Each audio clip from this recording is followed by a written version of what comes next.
Hey, what's up guys? Today I'm going to show you how to remove the throttle body on this Mercedes A150 from W169 generation. Also a couple of tests you can do to help you decide if you have to replace the throttle body or not, because the most common mistakes people do is to replace parts which do not need to be replaced.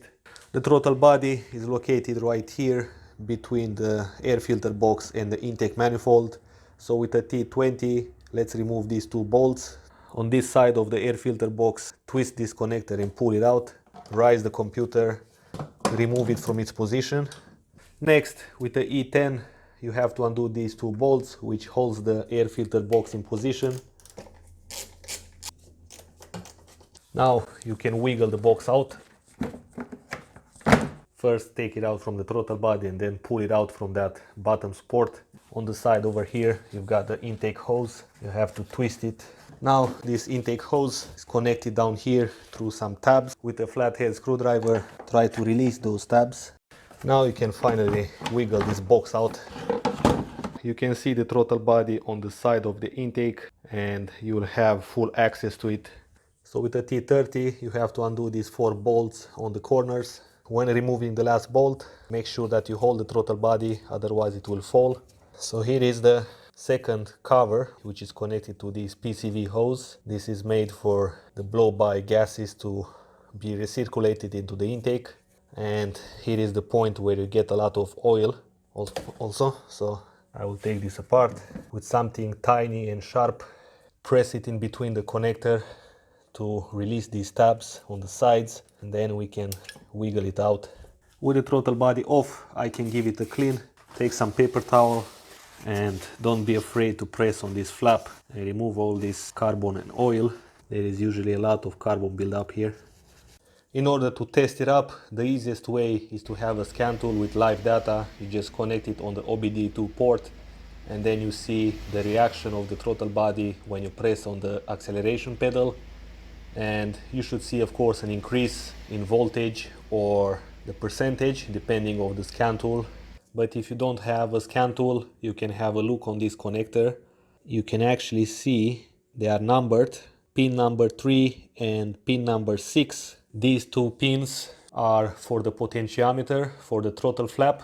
So I'm going to connect my voltmeter on those two pins. And of course I've got my voltmeter on 2000 ohms. Now when I press on the flap with my finger, you should see the resistance decrease.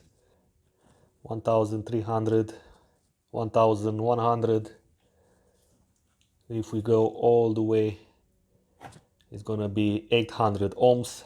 And when I release it, you can see it increases back. And you want to see the resistance, how it goes up, how much it goes up in proportion with how much you release the flap. This is unfortunately quite of limited test because you cannot see with accuracy how the throttle body reacts and if there is any drop in signal when going all the way up and down. This is the limitation of doing this test with a voltmeter, but anyway, it's a good way to tell if the throttle body flap is gonna send a correct signal to the computer. Now, with the key in the second position, you can test up the connector and see if you have voltage on it.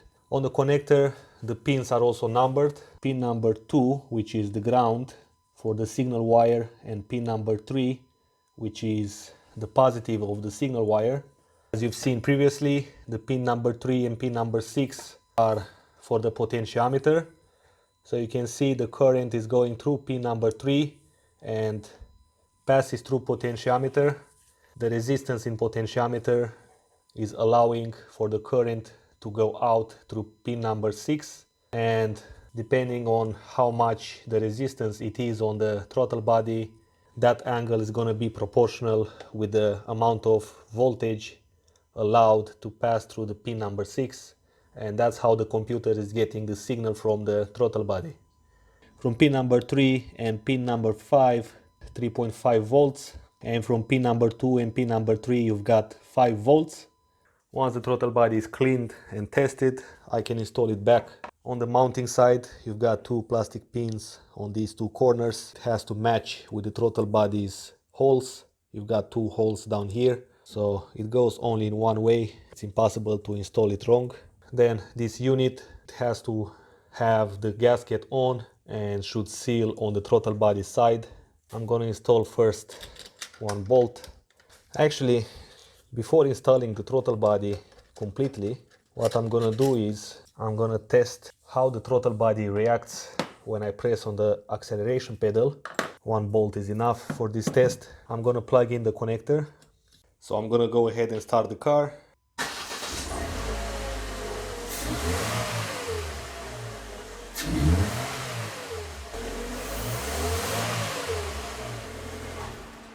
Alright, so from this point I'm going to install back the throttle body properly.